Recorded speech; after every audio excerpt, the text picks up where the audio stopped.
오늘 소개해드릴 사연은 인천에 살고 있는 주부님이 보내주신 사연입니다. 들으시면서 채널 구독과 좋아요 한 번씩 부탁드립니다. 그럼 사연 시작할게요. 저는 인천에서 유선 배낚시의 실장으로 일하고 있는 50대 초반 여자입니다. 결혼한 지는 22년 되었네요. 아들 하나를 두고 있습니다. 제 일은 새벽에 일어나 그날 낚시배 예약자 숫자에 맞춰서 점심 도시락을 준비하는 것부터 시작됩니다. 매일매일 다른 반찬을 준비해야 되는 건 아닙니다. 어제 반응이 좋았던 반찬이 있다면 그 반찬을 위주로 준비하면 되죠. 도시락에 반찬을 분배해 담고 인원수에 맞춰서 쌀을 준비하고 사무실에 들러 명단과 기타의 자잘한 준비를 해서 배에 올라 그날의 손님들을 맞이하면 됩니다. 새벽 일찍 배가 출항하면 그때부터는 조금 바빠져요. 제가 이 일을 시작한 것은 3년 정도 됐습니다. 그전엔 아들 뒷바라지 하면서 집에서 살림만 했었거든요. 그러던 중 남편이 다니던 직장을 명예퇴직하면서 문제가 시작되었습니다. 남편은 인천의 항만 사무직 근로자였어요. 그동안은 별 문제 없이 직장을 다니고 있었습니다. 나라 경제가 어려워져 구조조정을 한다는 이야기를 듣고도 그땐 크게 걱정하지도 않았고 별 신경을 쓰지 않았어요. 어느 날 집에 와서 침울한 표정으로 얘기할 때야 내게도 해당될 수 있는 일임을 알게 됐습니다. 억지로 잘리기 전에 명예퇴직을 신청했다고 했습니다. 그리고 퇴직금과 명예퇴직 위로금을 합쳐 작게라도 사업을 해보겠다고 했어요. 반대하지 않았습니다. 반대한다 한들 이미 벌어진 일이고 달리 방법이 없었으니까요. 단지 사업보다는 다른 곳에 취업을 권하기는 했어요. 주변에서 사업이 말처럼 쉬운 게 아니라는 이야기도 많이 들었고 한 번도 해보지 않았던 일이 생각처럼만 되지 않을 거라는 걱정에서였습니다. 고집을 피우더군요. 살면서 한 번도 보지 못했던 고집이었습니다. 말릴 수가 없었어요. 더 이상 말리면 서로 싸움이 될 것 같았습니다. 또 새로 시작하는 사업이 잘 될 수도 있을 거라는 기대도 있었어요. 퇴직하고 퇴직금과 위로금을 합쳐보니 1억이 조금 넘더군요.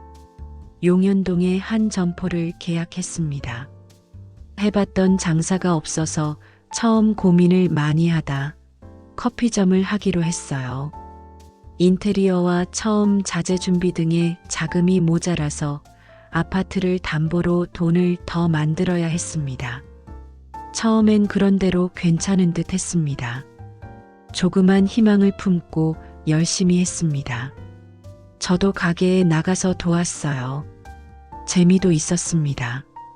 남편이 직장에 다닐 땐 거의 정확한 시간에 퇴근해서 집에서 저녁을 먹고 학교에서 돌아올 아들을 기다리며 둘이 그날의 일들을 이야기하며 지내는 같은 날의 반복이었는데 이 일을 하면서 새롭게 다가오는 환경과 지금까지 일상과의 다름이 싫지 않았습니다. 그런데 장사가 초반과 달리 점점 시들해지면서 문제가 되기 시작했어요. 우리 부부는 사이가 좋았습니다. 남들이 부러워할 정도로요.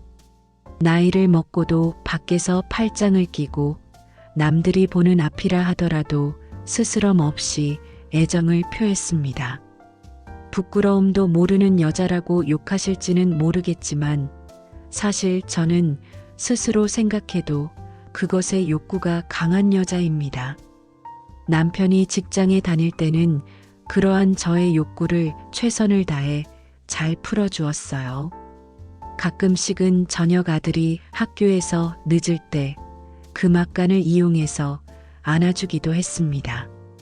침실의 침대뿐만 아니라 소파에서도, 신혼 땐 주방 식탁에 눕혀서도, 설거지 중에 홈 원피스를 들추고 뒤에서 여러 가지 자세와 분위기를 바꿔가며 그것을 즐겼으니까요. 부부니까 창피한 이야기는 아니겠죠? 매직에 걸렸을 땐 입에 넣고 끝까지 받아내서 삼키는 것도 별거리낌 없이 할 수 있을 정도입니다. 그렇다고 많이 흉보지는 말아주세요. 저는 남편이 첫 남자입니다. 결혼 전 잠깐 사귀던 남자가 있기는 했지만 그 남자와는 가끔 손목을 잡았고 어느 날 갑작스러운 딥키스 한 번이 다였어요. 남편과도 결혼식을 올리기 전까지는 한 번도 관계를 해보지 않았습니다. 첫날 밤에 말 그대로 첫 경험을 했었죠. 첫날 밤 또한 별 거부감이 없었어요. 들었던 말에 의하면 처음은 아픔밖에 없다고 들었는데 저는 아니더라고요. 잠깐 거북함을 느끼고는 금방 좋아졌습니다. 그것이 처음으로 내게 들어올 때 제 엉덩이를 스스로 움직였을 정도로요. 그런 후로는 제가 많이 좋아했습니다. 그것을요. 처음 입을 사용했던 때도 나쁘지 않았어요. 약간은 비릿했고 한 번도 경험해보지 않은 묘한 냄새도 났지만 괜찮았어요. 그 후로는 남편이 수시로 해주길 원하더군요. 잘 받아줬습니다. 이렇듯 우리 부부는 안에서나 밖에서나 아무런 문제가 없었습니다. 직장을 다닐 때는요. 그런데 장사를 하면서부터 달라졌어요. 정확히는 장사가 점점 시들해지기 시작하면서입니다. 집에 오면 술을 마시더라고요. 남편은 집에서 술을 잘 안 마셨어요. 물론 밖에서도 술 마시고 들어온 적이 많지 않습니다. 좋아하지 않거든요. 그런 남편이 집에 들어와 혼자 술을 마시기 시작했어요. 처음엔 장사 걱정으로 심란한 마음을 달래려고 마시는 거라 이해했습니다. 문제는 술을 마시고 주사가 시작됐어요.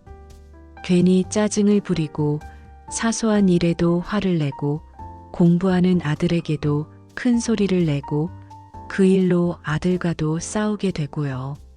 저와도 다툼이 자주 있었습니다. 가게에 나가서 도와주기도 싫어지더군요. 악순환의 반복이었어요.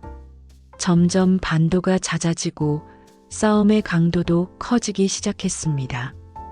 어느 순간부터인지 자주 가졌던 잠자리마저 시들해졌어요. 저 또한 감정에 골이 생기니 그것을 좋아하는 것은 맞지만 남편과의 잠자리가 싫어졌습니다. 급기야 각방을 쓰는 상황까지 왔어요. 아들 보기가 미안한 부분도 있었지만 남편과 같이 자는 게 싫어진 제가 옷방으로 사용하던 방으로 넘어가서 자기 시작했습니다. 얼마 후 아르바이트 학생을 고용해서 혼자 운영하던 가게를 정리하더군요. 아무것도 남은 게 없었습니다. 속된 말로 모두 말아먹은 거죠. 아들 학원도 중지해야 했습니다. 이때부터는 남편의 주사가 더 심해졌어요. 남편의 열등감이 더욱 커진 듯해요. 중요한 건 일을 찾지 않는다는 거였습니다. 아침부터 종일 술에 쩔어 살게 되더군요. 아들 입에서 이혼 이야기가 나올 정도로 타락한 삶이 되었습니다. 그때부터 일을 찾았습니다. 제가요. 알고 지내던 동네 언니의 소개로 지금의 일자리를 얻게 된 거고요. 과정은 그랬습니다. 문제의 이야기를 하기 위한 서론이 좀 길었네요. 일을 시작한 지 1년이 채 되지 않았을 시기입니다. 유선 배낚시를 해보신 분은 아시겠지만 낚시 예약자가 거의 남자들입니다. 처음 일을 익히면서는 서툰 일처리와 처음 타보는 배의 멀미로 아무 정신이 없었습니다. 흔들리는 배에서 간신히 균형을 잡으며 점심 도시락을 준비하기도 버거운 일이었습니다. 다행히 선장님의 배려로 쫓겨나지 않았음이 감사할 따름이었죠. 어렵게 시작해서 2달쯤이 지나갈 때야 멀미가 없어지고 일도 손에 익었어요. 그때부터는 여유가 생겼습니다. 배를 타고 나가면서 보는 일출의 장엄한 광경도 눈에 들어오고 단골로 타는 낚시꾼들과도 일상을 이야기하며 웃고 떠들 수 있게 되었으니까요. 일도 재미있었습니다. 처음 보는 남자들과의 대화도 좋았고요. 배를 타고 나가면 모든 사념이 없어졌어요. 활기를 찾았어요. 때로는 자주 와서 조금은 익숙해진 남자들과 이야기하며 낚시도 배워보고 여유분의 낚시대를 빌려서 고기도 잡아보고요. 그동안의 어떤 일보다 재미있는 일상이었습니다. 집에서의 답답함이 풀리는 듯한 기분이었습니다. 사실 제가 인기가 좀 있었나 봐요. 새벽에 나가야 하지만 그냥 맨 얼굴로 나간 적이 없었습니다. 좀 더 일찍 일어나야 하는 수고를 마다하지 않았어요. 전부터 요가원을 다녀서 그런지 나이에 비해 군살은 없는 편입니다. 덕분에 제가 일하는 배는 항상 손님이 많이 있었어요. 그래서 선장님도 좋아하셨어요. 선장님은 덩치가 컸어요. 키도 컸습니다. 정말 투박하게 생긴 전형적인 뱃사람이었어요. 말수도 별로 없고 무척 무뚝뚝한 사람이었어요. 몇 해 전에 사모님이 돌아가셨다고 하더군요. 그런 선장님과 일이 생긴 건 그때 즈음이었습니다. 낚시배를 365일 매일 운행하는 게 아니더라고요.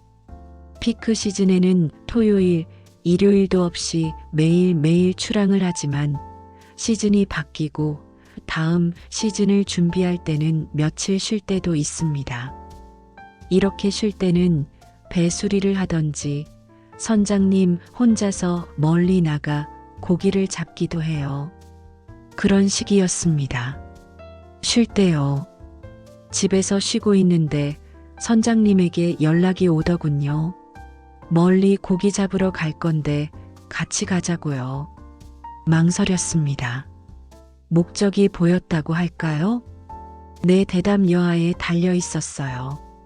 잠깐의 망설임 후에 가기로 약속했습니다. 옷을 갈아입고 얼굴을 꾸미고 배로 향했습니다. 남편은 없더라고요. 언제부터인지 서로 신경 쓰지 않았어요. 배에 올라 먼 바다로 나가면서 좁은 조타실에 같이 서서 이야기도 하고 배 운전법도 알려주더군요. 배키를 잡고 돌리면서 살짝살짝 조심스러운 터치가 시작되었습니다. 손을 스치고 키를 돌리며 팔꿈치가 살짝살짝 가슴을 건드리고 어쩌다 좁은 고심을 핑계로 내 뒤쪽에서 선자님의 그것을 느끼게 하고 그렇게 2시간 정도를 나간 것 같아요. 그 시간 동안 그의 신체가 내게 접촉되는 정도가 심해졌고 농도도 진해졌습니다. 바다 한가운데서 배가 정지했을 땐 이미 선장님의 투박한 손이 내 허리를 감싸고 있었어요. 거부하지 않았습니다. 각오한 일이었으니까요. 단지 좀 많이 떨리고 가빠진 호흡이 답답했을 뿐이었습니다. 낚시대를 들이울 생각이 없는 듯 했어요. 제 어깨를 잡고 돌려 세웠습니다. 그리고 햇볕에 그을려 검게 탄 얼굴이 다가왔을 때 눈을 감았습니다. 입과 입이 맞닿아 생각보다 부드럽다는 감촉을 느끼면서는 머릿속이 하얘졌어요. 그의 투박한 손이 옷의 앞섭을 헤치고 안으로 들어왔을 때는 숨쉬기가 더 힘들어졌습니다. 걸쳤던 모든 천들이 내려가고 그 또한 태고의 모습이 되었을 때 보았습니다. 선실에서 뒤에서 닿았던 촉감으로 뭔가 딱딱한 나무 막대기 같은 느낌이었던 그것을요. 많은 양의 침이 넘어갔습니다. 나도 모르게 그렇게 되더군요. 그의 앞에 앉아 그것을 보기 전까지 저는 막연하게 생각했었습니다. 모든 남자들이 남편과 비슷할 거라고요. 그런데 지금까지의 그 막연한 생각이 한참 잘못됐음을 알았어요. 입안이 꽉 찼습니다. 목젖을 건드릴 수도 있다는 걸 알았습니다. 구역질이 났어요. 싫어서가 아닌 목젖의 자극에 헛구역질이 난 거였어요. 그가 내게 진입할 땐 그의 등을 핥힐 뻔했습니다. 뻐근했어요. 아무 말도 못하겠더라고요. 그저 그가 이끄는 대로 그의 리듬에 맞춰 움직이는 게 제가 할 수 있는 전부였습니다. 머릿속이 텅 비고 몸의 떨림이 절정에 달하고서야 끝났습니다. 몸에 힘이 빠졌습니다. 저의 두 번째 남자와는 그랬습니다. 그것을 한 번 더한 후에야 항구로 돌아올 수 있었습니다. 고기는 잡지도 못한 채요. 그 후 어떻게 됐냐고요? 제가 무척 끼가 많고 요염한 여자인 거는 맞습니다. 자주는 아니지만 낚시를 쉬는 날이면 저를 부르고 거기에 저도 응했어요. 한동안요. 남편과는요. 그 후로도 한참 동안 술을 버리지 못했습니다. 주사도 더 많이 부렸어요. 변명 같지만 제 마음 갈 곳이 없었어요. 어느 날 술이 잔뜩 취해서 아들과 한바탕 몸싸움까지 가더니 그 후로 직접적인 주사는 많이 줄었어요. 그러나 부부로서의 정은 없는 거나 마찬가지입니다. 아들이 대학을 졸업하면 이혼도 생각하고 있어요. 다행히 아들은 인천의 공대에 진학해서 잘 다니고 있습니다. 올해 군대에 간다고 하네요. 그러나 아무리 그렇다 해도 지금과 같은 상황을 계속 이어갈 생각도 없습니다. 한순간 방황으로도 이젠 충분하다고 생각해요. 정리를 하려고 합니다. 일자리도 다시 알아보고 있어요.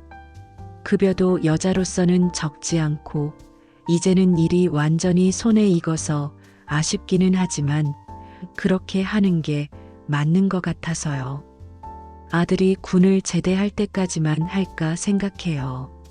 그동안은 잘 모르겠어요. 딱 거절할 수 있을지는요. 노력은 해보려고 합니다. 지금까지가 마음 줄 곳 없었던 한 여자의 넋두리였어요. 욕하셔도 괜찮아요. 나쁜 여자인 건 맞죠. 그러나 그 원인을 제공한 건 누구인지도 생각해 보세요.